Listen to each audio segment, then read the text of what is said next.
খড় ধান।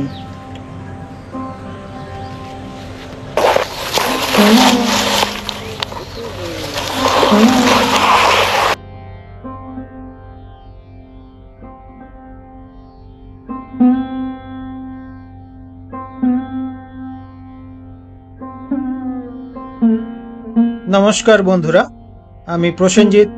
আপনারা দেখছেন স্বাদে স্বাস্থ্যে আহ্লাদে। আমরা সোমসার এসছি। সোমসার স্বামী ভূতেশানন্দজির জন্মস্থান। আপনারা জানেন, আপনারা অনেকেই হয়তো এসেছেন, অনেকে হয়তো আসেননি।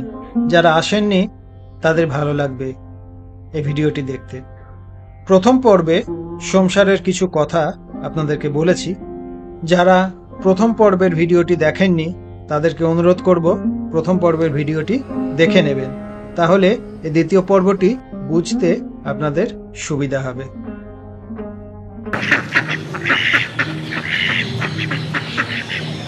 আমরা সোমসার রামকৃষ্ণ মিশনে, সকালের পরিবেশ ভারী সুন্দর। মন্দিরে ঢুকছি এবার।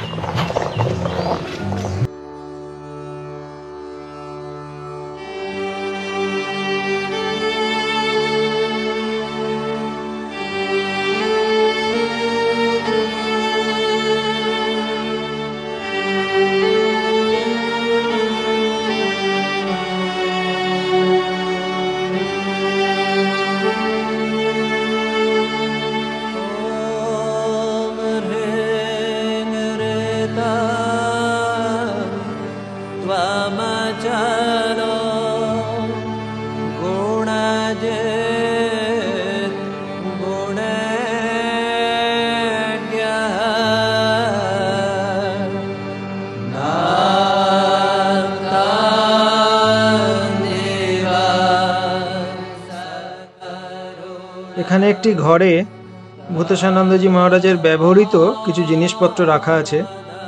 ছোট একটি মিউজিয়াম মতো বলা যায়, মন্দিরের পাশেই। এটি দেখতে ভক্তদের খুব ভালো লাগবে।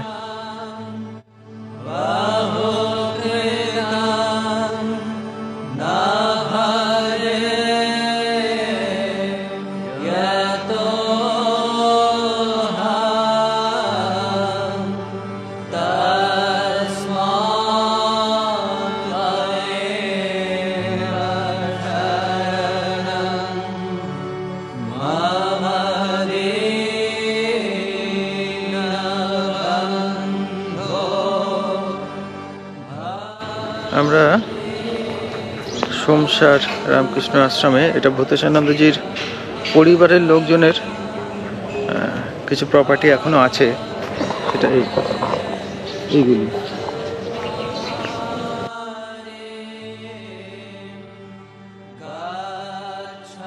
এটি হলো রায় পরিবারের আরাধ্য দেবতা বুড়ো শিবের মন্দির।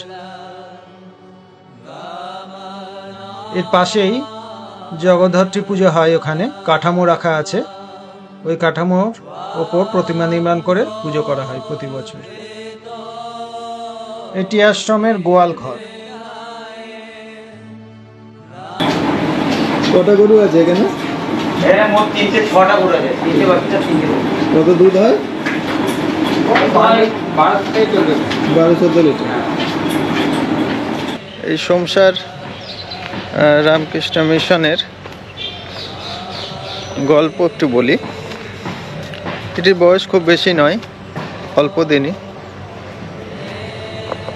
কিছু বই ঘাঁটতে ঘাঁটতে দেখছিলাম যে এইটি প্রথমে সোমসার শ্রীরামকৃষ্ণ মন্দির হিসাবে একটি সংস্থান গড়ে ওঠে, একটি সংগঠন গড়ে ওঠে 1996 সাল। তখন এখানে একটি মন্দির আছে, প্রাচীন শিবের মন্দির বা সোমেশ্বর শিবের মন্দির বলে। সেই মন্দিরটি জরাজীর্ণ হয়ে গেছিল, তখন সেটি সংস্কারের প্রয়োজন পড়ে। তো গ্রামেরই কিছু লোকজন তখন সেই মন্দিরটি সংস্কার করে, আবার মন্দিরটি প্রাণ ফিরে পায়। তো তখন কিছু মানুষ একত্রিত হয়ে সেই মন্দির যে সংস্কারের পরে হলো 96 সালে, তখন এখানে একটি অনুষ্ঠান করে, সভা হয়। তারপর আস্তে আস্তে ভাবনা চিন্তা হয় যে সংসারে রামকৃষ্ণ মিশনের কোনো একটি সংগঠন তৈরি করা যায় কিনা। এটি স্বামী ভূতেশানন্দজির জন্মস্থান, রামকৃষ্ণ মঠ রামকৃষ্ণ মিশনের দ্বাদশ সংঘগুরু বা প্রেসিডেন্ট, তার জন্মস্থান।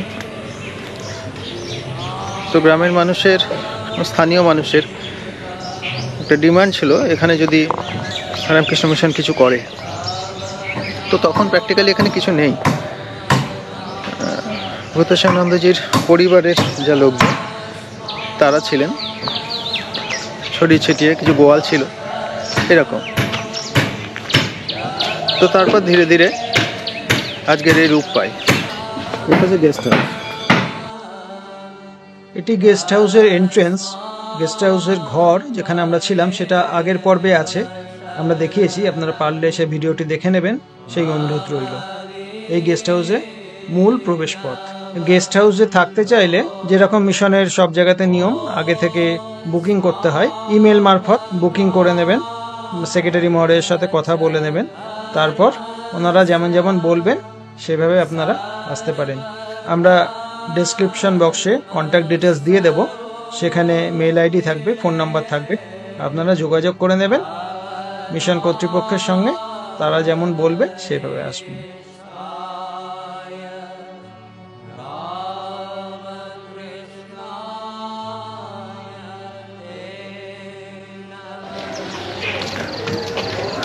এটা একটা নতুন কনস্ট্রাকশন হচ্ছে।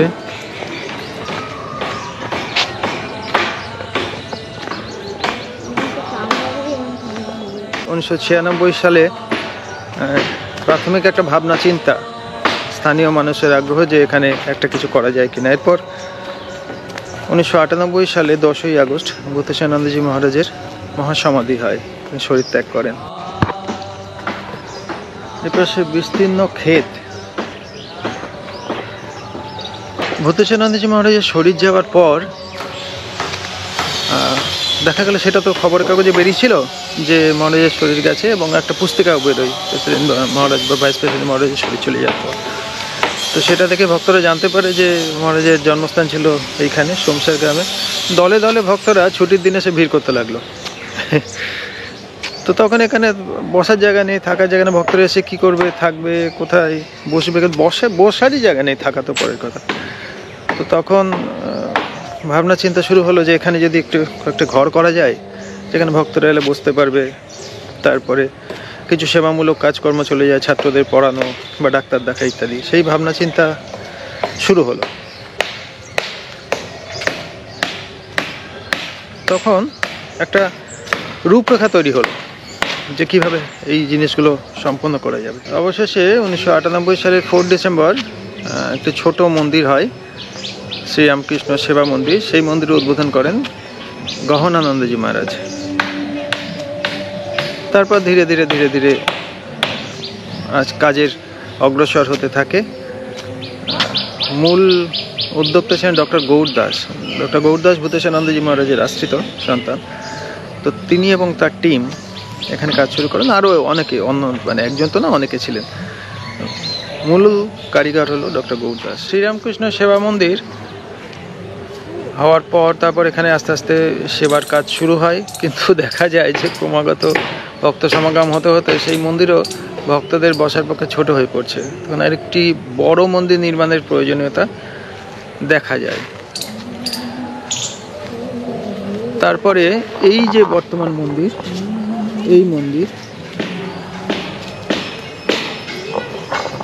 এই মন্দির তৈরি হয় 2015 সালের 19শে নভেম্বর। স্বামী প্রেমানন্দজির জন্মতিথিতে উদ্বোধন করেন স্বামী স্মরণানন্দজি মহারাজ। অবশেষে 2021 সালের 22শে আগস্ট রামকৃষ্ণ মিশন এই সেন্টারটি টেক ওভার করে। শ্রীরামকৃষ্ণ সেবা মন্দির পরিবর্তিত হয়ে হয় রামকৃষ্ণ মিশন সোমসার। কাজের প্রগতি তো হবেই, ধীরে ধীরে সব জায়গাতেই যেমন হয়, কাজ এগিয়ে চলেছে, সেবা আরও বাড়বে, আরও ভক্ত সমাগম হবে, আরও কাজে প্রসার পারবে। কেমন লাগলো বন্ধুরা আমাদের সঙ্গে সোমসারে ঘুরে বেড়াতে, সোমসার আশ্রমে? আমাদেরকে জানাবেন, কমেন্ট করে জানাবেন, কারণ আপনাদের কমেন্ট আমাদের কাছে অত্যন্ত মূল্যবান। আর যদি ভিডিওটি ভালো লাগে থাকে তাহলে অন্যকে দেখার সুযোগ করে দিন, ভিডিওটি লাইক শেয়ার করবেন। আর আপনারা নিশ্চয়ই আমাদের চ্যানেল সাদে শাস্তে আহ্লাদে সাবস্ক্রাইব করেছেন, যদি না করে থাকেন তাহলে অবশ্যই করে নেবেন, কারণ আমরা এরকম বিভিন্ন জায়গায় ঘুরে বেড়াতে থাকবো, সেই ভিডিও আপনাদেরকে দেবো, আপনারাও দেখতে থাকবেন। আমরা বিভিন্ন জায়গায় ঘুরে বেড়াই, সেই ভ্রমণের অভিজ্ঞতা আমরা লিখি, সেইগুলি আমাদের ফেসবুক পেজ আছে সাদে শাস্তে আহ্লাদে, সেখানে দেওয়া হয়। আপনারা চাইলে সে পেজটি ফলো করতে পারেন, আর ছবিগুলি ইনস্টাগ্রাম অ্যাকাউন্টে দেওয়া থাকে, আপনারা চাইলে ফলো করতে পারেন, আশা করি ভালো লাগবে। এরপর আমরা মিশন থেকে বেরোলাম একটু আশপাশটা ঘুরে দেখতে, আর গৌরী পণ্ডিত ছিলেন তার ভিটে, সেটি দেখার জন্য। আমরা এখন একটু বেরোলাম, সকাল 9:40 মতো বাজে। এখান থেকে যাব ইন্দাস, কাছেই 10-12 কিলোমিটার মতো, মানে হাফ অ্যান আওয়ার এরকম লাগার কথা। সেখানে গৌরী পণ্ডিত ছিলেন, তার আবাসস্থল সোমসার রামকৃষ্ণ মিশনের একটা সাব সেন্টার, সেটা ধীরে ধীরে পরে আরও বড় হবে, এখন আমরা জাস্ট দেখতে যাচ্ছি সেটা। ইন্দাসে আমরা ঢুকছি, মূল রাস্তা থেকে সোজা রাস্তা রসুলপুর চলে গেছে, এখান থেকে 10 কিলোমিটার। মূল রাস্তা থেকে বাঁ দিকে আমরা ঢুকে এলাম ইন্দাস গ্রামে।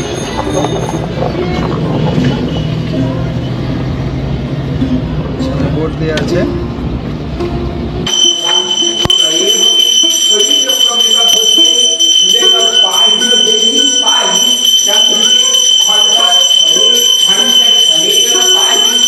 এটা গৌরী পণ্ডিতের গ্রাম, আমরা তার জন্ম ভিটাতে যাব। এটা জগদম্বা মন্দির।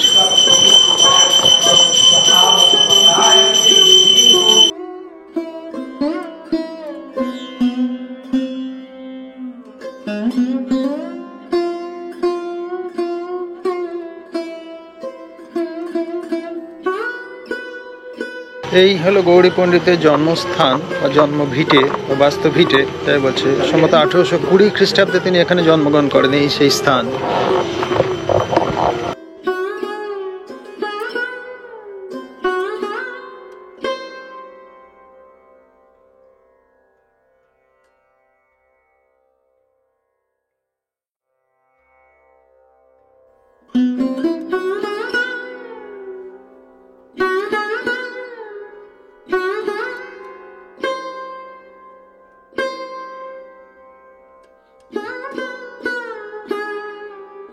ইন্দাস থেকে এবার আমরা বেরিয়ে যাচ্ছি, ইন্দাস দেখা হয়ে গেল।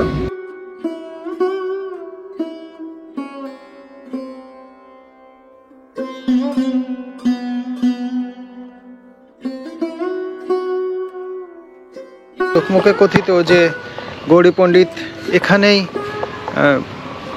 আসন করে বসতেন, পঞ্চমুণ্ডির আসন, সেখানে তিনি সাধনা করে সিদ্ধি লাভ করেছিলেন, এই সেই জায়গা। ভারতবর্ষ সাধন ক্ষেত্র, কত সাধক যে কত জায়গায় এরকম সাধনা করেছিলেন, পরতে পরতে তার ইতিহাস ছড়িয়ে আছে। বহু গ্রন্থে আমরা এরকম উল্লেখ পাই বা জানতে পাই, যেটি লিখিত নেই সেটা আমরা জানতে পারি না, বা দ্রষ্টব্য কোনো জায়গায় বলা নেই আমরা জানতে পারি না। ভারতীয় সাধক বলে এরকম বহু ইতিহাস জানা যায়। এছাড়া শঙ্কু মহারাজের কথা বিভিন্ন, তো পুরনো বইপত্র ঘাঁটলে পাওয়া যায়। আমরা এটা জানতামই না। এখানে যিনি আমাদের গাড়ি চালক নির্মল দা, উনি নিয়ে এলেন, গৌরী পণ্ডিত এখানে সাধনা করেছিলেন। ইতিহাস আছে, রামকৃষ্ণ কথামৃতে লীলা প্রসঙ্গে আমরা পাই গৌরী পণ্ডিতের কথা। দক্ষিণেশ্বরে গিয়েছিলেন ঠাকুরের কাছে, তিনি সর্বপ্রথম সর্বসমক্ষে শ্রীরামকৃষ্ণদেবকে অবতার বলে প্রচার করেছিলেন। এখান থেকে বেরোনোর পথে একটু চায়ের বিরতি, অল্প একটু চা খাবো ওখানে দোকানে বসে।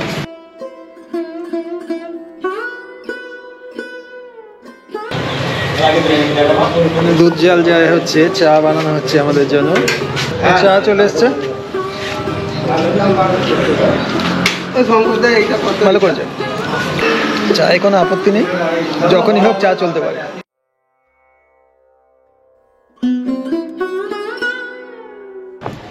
এটা হলো শালী নদী আর দামোদরের কনফ্লুয়েন্স। এই শালী নদী, এইটা হলো শালী নদী, আর এদিকটা হলো দামোদর, এই পাশটা দামোদর। তো শালী নদী আর দামোদরের কনফ্লুয়েন্সে আমরা এখানে মিশছে শালী আর দামোদর।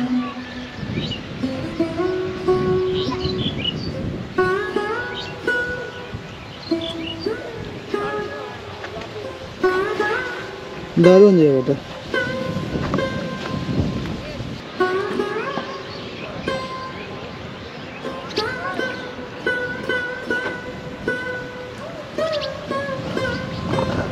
বিউটিফুল জায়গাটা, এত সুন্দর, খুব সুন্দর, ঠান্ডা হাওয়া দিচ্ছে, ফুরফুরে একটা ঠান্ডা হাওয়া, আর এই দুটি নদীর কনফ্লুয়েন্স দারুণ দারুণ লাগছে। এই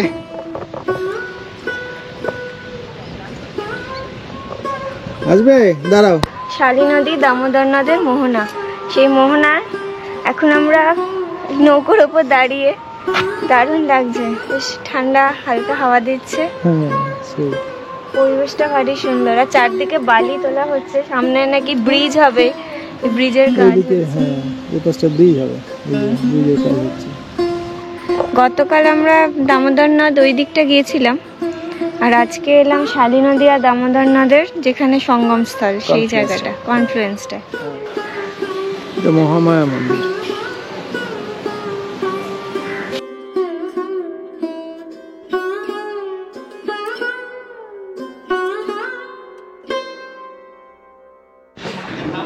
এটা কালকে যে আমরা গেছিলাম চন্দ্রমোহন পাল, তাদেরই প্রপার্টি, এটা তাদেরই, কালকে আমরা দেখেছি যে ওদের রাজবাড়ি, এটা তাদেরই একটা প্রপার্টি। এটা মায়ের মন্দির, কালকে আমরা এসেছিলাম, কালকে পুজো হয়েছে, পুজো হওয়ার পর মাকে সাজানো, সেটা দেখবো।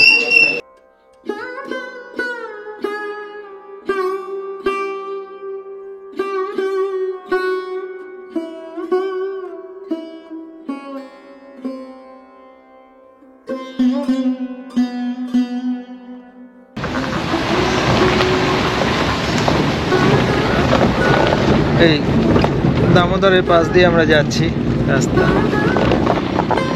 গেস্ট হাউসের ছাদ থেকে এই মন্দির দেখা যাচ্ছে। গাছ আছে, বেশ বড় ছাদটা। ছাদটা বেশ বড়, খুব সুন্দর, বেশ বেশ বড় প্রশস্ত ছাদ। এই বিল্ডিংটা স্বামী ভূতেশানন্দ শতবার্ষিকী চিকিৎসালয়, এখানে চিকিৎসা পরিষেবা পায় গ্রামের মানুষ। এর ভিত্তিপ্রস্তর স্থাপন করেছিলেন স্বামী স্মরণানন্দজি মহারাজ 2006 সালে।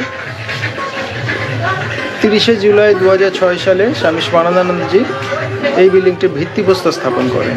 14ই সেপ্টেম্বর 2008 সালে স্বামী দিব্যানন্দজি মহারাজ এই বিল্ডিংটি উদ্বোধন করেন। এখানে স্থানীয় মানুষ, গ্রামের মানুষ চিকিৎসা পায়। বিকেলবেলা হাঁটতে হাঁটতে একটু বেরিয়েছি, চারপাশে জমি, প্রচুর জমি আছে।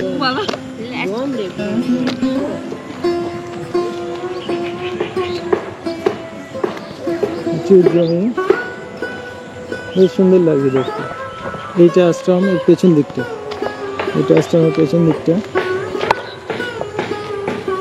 এটা কবে লাগানো হয়েছিল?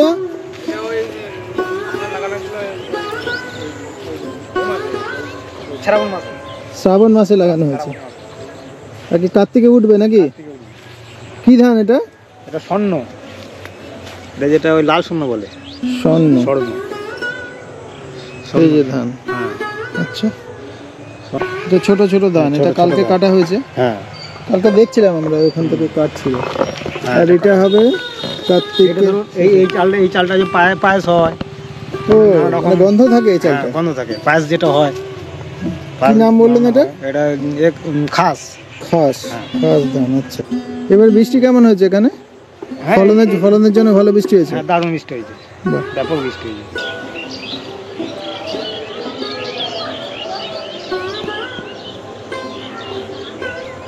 সূর্য ডুবু ডুবু, সূর্যটা দারুণ লাগছে। একটু পরে সূর্যাস্ত হবে, গাছের পাতার, গাছের ফাঁক দিয়ে, বিউটিফুল। এরকম।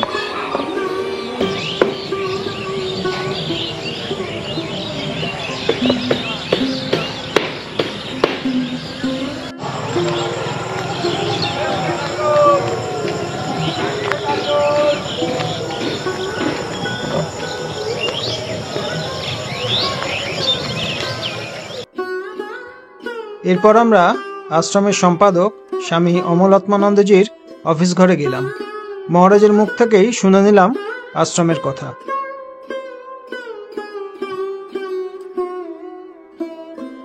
রামকৃষ্ণ মিশন সংসার, যেটা বাঁকুড়া জেলার মধ্যে অবস্থিত, সেই সংসার গ্রাম রামকৃষ্ণ মঠ রামকৃষ্ণ মিশনের ইতিহাসে একটা বিরাট ঐতিহ্যপূর্ণ জায়গা, যেখানে রামকৃষ্ণ মঠ রামকৃষ্ণ মিশনের দ্বাদশ অধ্যক্ষ শ্রীমৎ স্বামী বুদ্ধিসানজি মহারাজ জন্মগ্রহণ করেছিলেন।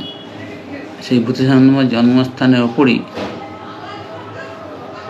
মন্দির তৈরি হয়েছে এবং 3 একর জমি নিয়ে এই আশ্রমটা শুরু হয়েছে। 2021 18 নভেম্বর ডক্টর গৌর দাস এবং অন্যান্য ওনার সহযোগীরা তারা এই রামকৃষ্ণ মিশন সেবা মন্দির, সেটা রামকৃষ্ণ মিশন বেলুড় মঠকে হস্তান্তরিত করে। তো 2021 সালে 18 নভেম্বর রামকৃষ্ণ মিশন হিসাবে সংস্থা হিসেবে তা স্বীকৃতি পেয়েছে। তো পরম পূজ্যপাদ শ্রীমৎ স্বামী বুদ্ধিসানজি মহারাজ রামকৃষ্ণ মঠ এবং রামকৃষ্ণ মিশনের একটা দিকপাল, উচ্চ আধ্যাত্মিক মহাপুরুষ, এবং তার সবথেকে বড় পরিচয় তিনি হচ্ছে প্রেমিক পুরুষ। যদিও তার বিরাট পাণ্ডিত্য ছিল, কিন্তু তার মধ্যে একটা মাতৃভাবের বিকাশ হয়েছিল। তার ফলে আমরা দেখতাম যে কোনো ধরনের মানুষ, বাড়ির কর্মী থেকে শুরু করে এবং সাধু সন্ন্যাসী ভক্ত সবাই ছুটে ছুটে যাচ্ছে বেলুড় মঠে যে মহারাজের সাক্ষাৎ পাওয়ার জন্য। মহারাজ একবার দেখেই তাদের আপন করে নিতেন এবং তারাও ভাবতো যে মহারাজ তাকে সব থেকে বেশি ভালোবাসে। আর মহারাজ এই সংসারে তিনি 10 বছর পর্যন্ত ছিলেন। তো সেই 10 বছরের মধ্যেই মহারাজের আধ্যাত্মিকভাবে স্ফুরণ হয়। আমরা দেখতে পাই যে ছোটোবেলা থেকেই তার একটা আনন্দের প্রতি একটা আকর্ষণ। তিনি 4-5 বছরেই চলে যাচ্ছেন দামোদর পেরিয়ে কোথায় একটা জঙ্গলের মধ্যে, কোথায় কেউ জিজ্ঞেস করলো কোথায় যাচ্ছ, বলছে যেদিকে দুটো চোখ যায়। তারপর তারা ধরে নিয়ে এসে বাড়িতে পৌঁছে দিল। মহারাজ মজা করে বলতেন যে তারা এসে মাকে দুটো কথা শুনিয়ে দিয়ে গেল, এই ছেলেটা কেন ছেড়ে দেয়, মা তো ছাড়ে না, কিন্তু সে তার চলে যায়। তো এইরকম তার ভাব দেখে বাবা বললেন যে একে আর পুড়িয়ে কী লাভ, এ বৈরাগী হয়ে যাবে, নাহলে সন্ন্যাসী হয়ে যাবে, একে আর পুড়িয়ে কী লাভ। মা বললেন না, সে সন্ন্যাসী হোক বৈরাগী হোক যাবে না কেন, তাকে পড়াতে। তখন মা কী করলেন, বললেন ওই বাগবাজারে ওনার বাড়ি, মানে মহারাজের মামার বাড়ি, সেইখানে থেকে তার পড়ার ব্যবস্থা হবে। তো সেই 10 বছরে গেছেন, তারপরে মহারাজ আর এই সংসারে আসেননি। তারপরে ওই বাগবাজারে মামার বাড়িতে থেকে তিনি প্রথমে পড়াশোনা শুরু করলেন। তারপরে ওখানে জ্ঞান মহারাজের একটা আশ্রম ছিল, আমি সেই জ্ঞান মহারাজ আশ্রম অনেকদিন থেকেছেন। ওখানে একটা শিব মন্দির আছে, সেই শিব মন্দিরে উনি মাঝে মাঝে থাকতেন এবং সেইখানেই বিভিন্ন মহারাজের সঙ্গে তার সাক্ষাৎকার হয়। এবং বরাবরই স্বামীজির ভাষায় তিনি যেন মায়ের জন্য বলি প্রদত্ত, অর্থাৎ এই যে তিনি ভবিষ্যতে রামকৃষ্ণ মঠ মিশনের একটা বিরাট মহাপুরুষ হবেন, সে ছোটবেলা থেকেই তার পরিচয় পাওয়া যায়। তারপরে সেই বাগবাজারে থাকতে থাকতেই শরৎ মহারাজ স্বামী শারদানন্দ মহারাজ উদ্বোধনে থাকতেন। সেই উদ্বোধনে তার সঙ্গে পরিচয় হলো, ঘনিষ্ঠ পরিচয় হলো এবং তার কাছে দীক্ষা নিলেন এবং তার অনেক সেবা করেছেন। তো সেই শরৎ মহারাজ একদিন তিনি বলছেন, মহারাজ আমার খুব ইচ্ছা আরও পড়াশোনা করব। এমনি তো অনেক পড়াশোনা করেছিলেন, সংস্কৃতে পণ্ডিত। তখন শরৎ মহারাজ বললেন, তুমি মহাপুরুষ মহারাজ জিজ্ঞেস করো, মহাপুরুষ মহারাজ তোমার প্রেসিডেন্ট। তো মহাত্মা চিঠি লিখলেন। মহাপুরুষ মহারাজ বললেন, জীবনের উদ্দেশ্য পণ্ডিত হওয়া নয়, জীবনের উদ্দেশ্য হচ্ছে ভগবান লাভ করা। আর ওই পণ্ডিত হয়ে পণ্ডিত মূর্খ হয়ে যাবে না, যা শাস্ত্র পড়ছো সেটা জীবনে উপলব্ধি করা। আর যদি পড়াশোনা একান্তই করতে চাও, তুমি বেলুড় মঠে এসো, এখানে তারাশর পণ্ডিত আছে, তার কাছে শিখে তুমি পড়াশোনা করো। তো বুদ্ধিসানন্দ পরবর্তীকালে বলছেন, মহারাজ আমাকে বাঁচিয়ে দিয়েছিলেন, নাহলে কাশিতে গিয়ে একটা পণ্ডিত মূর্খ হয়ে যেত। তো মহারাজের আরও একটা বৈশিষ্ট্য হচ্ছে মহারাজ রসে বসে থাকতেন, রসবোধ। যে কোনো মানুষকে তিনি সহজেই তার হিউমার দিয়ে তিনি আপন করে নিতে পারতেন। তো এখন এই সংসার আশ্রম একটা বিশেষ তীর্থস্থানে পরিণত হয়েছে। একটা সুন্দর পরিবেশ, গাছপালা, সুন্দর মন্দির, গ্রাম্য পরিবেশ এবং লোকজন কম। আমরা এই সংসার গ্রামে খুব জোরে 4-5 হাজার লোক থাকি। তো এখনও সেই শহরে যে আভিজাত্য চাকচিক্য এখন প্রবেশ করেনি, সেই জন্য অনেক ডিভোটি এই সংসার আশ্রমের কথা শুনে তারা এখানে আসছে এবং আনন্দ পাচ্ছে এবং তারা আধ্যাত্মিক তারা জ্ঞান লাভ করছে। এটাই আমরা অমলাত্মানন্দজি মহারাজের কাছ থেকে একটু শুনলাম সংসারের কথা। মহারাজকে এসে আবদার করলাম আর কি, যে মহারাজ কিছু বলুন। উনি সুন্দর করে বলে দিলেন আমাদেরকে সংসারের কথা। ভূতেশানন্দজির মহারাজের কথা তো আমরা সবাই জানি, নতুন করে বলার কিছু নেই, কিন্তু মহারাজের মুখ থেকে শোনা সেটা একটা আলাদা মাহাত্ম্য থাকে। ভক্তদের অবশ্যই ভালো লাগবে, নিশ্চয়ই ভালো লাগবে।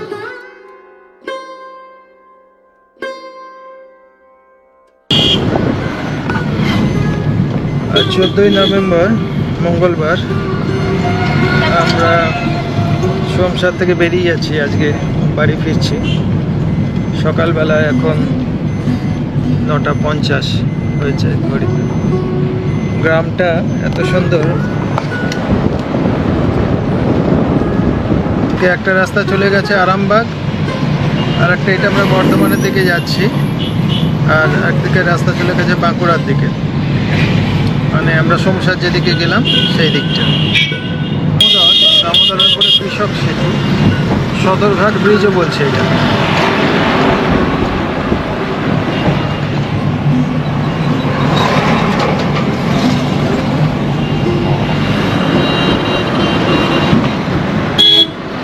এই জায়গাটা আমরা এলাম, এটার নাম তেলিপুকুর। আমরা যাব ডান দিকে, এই ডান দিকে কলকাতার দিকে, আর এই বাঁ দিকে চলে যাচ্ছে এটা দুর্গাপুর। NH2 এই হাইওয়েতে উঠবো আমরা, পাশ দিয়ে গিয়ে এদিক দিয়ে গিয়ে হাইওয়েতে উঠবো। NH2 সোজা চলে যাচ্ছে দুর্গাপুর। এটা বর্ধমান টাউনের দিকে ঢুকে গেল রাস্তা, এদিকে আমরা ডান দিকে চলে যাচ্ছি। এটা আলিশা বাস স্ট্যান্ড।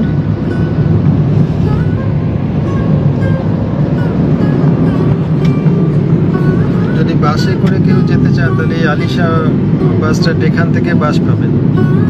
ওখানে গিয়ে বাঁকুড়া থেকে বাসগুলো যাচ্ছে, ওখানে নামতে হবে চেকপোস্ট। চেকপোস্টে নেমে সেখান থেকে আবার টোটো করে 1.5 কিলোমিটার হেঁটেও যায় বা টোটোতেও যায়। এই আলিশা বাস স্ট্যান্ড থেকে ওইদিকে বাস নিতে হবে, মানে সংসার যেতে চাইলে এখান থেকে বাস নেওয়া যায়। অথবা ট্রেনে যারা আসছে, বর্ধমান ট্রেনে আসছে, ট্রেনে এসে টোটো করে সেই আলিশা বাস স্ট্যান্ডে আসতে হবে, টোটো বা অটো করে, এখান থেকে বাসে করে চেকপোস্টে গিয়ে নামতে হবে। এইটা দেখাচ্ছি, এটা হলো আলিশা মোড়। এই দুটো রাস্তা এসে মিট করছে, এটা হলো আলিশা মোড় বা উল্লাস, যে কোনো একটা বলা হয়, আলিশা বা টাউনের দিকে রাস্তা হলো এইটা, ঢুকে যাচ্ছে।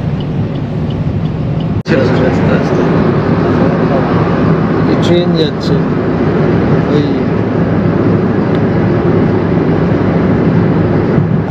আমরা শক্তিগড়ে এলাম, একটু নামবো এখানে। ল্যাংচা খুব বিখ্যাত, আমরা সবাই জানি। সেই ল্যাংচা নেব, কিছু জলযোগ করব, তারপর যাব। এই বালাজিতে ঢুকছি, দেখি এখানে কি কি আছে, ল্যাংচা ট্যাংচা নিয়ে যাবো। কোনটা কত? এটা 12, এটা 15, এটা 7। এটা 12, এটা 15, এটা 15, আর এটা 7। 7 সীতাভোগ 350 টাকা কেজি, মিহিদানা 300 টাকা কেজি। সীতাভোগ 350 আর মিহিদানা 300, আর এইটা মাখা সন্দেশ 500 টাকা কেজি। আমরা এখানে বলতে মশলা ধোসা দুজন নিয়েছে, মা বিভিন্ন মশলা ধোসা নিয়েছে এইগুলো।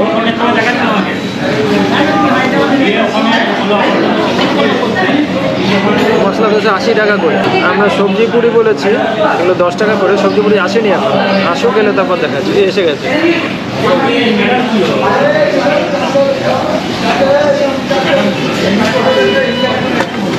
এই সবজি পুরি এসছে একটা 10 টাকা করে। এটা খাই, তারপরে আরও খিদে পেয়েছে, আরও কিছু খেতে হবে, দেখাচ্ছি। চা আছে, চাও বলেছে, চাটা পরে আসছে। মা কেমন খেলে কেমন? ভালো কাটে এটা কেমন? ভালো। আমি সবজি পুরিটা খাই, তারপর বলছি কেমন। এটা হলো পুরিগুলো।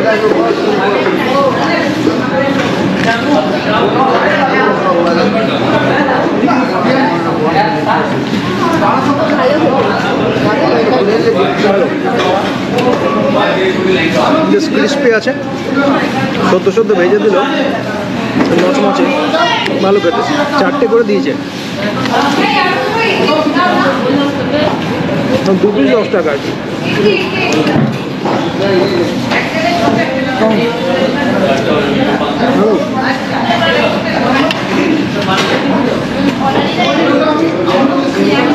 চোখের বালাজি দোকানটা ভালো, বেশ ছিমছাম।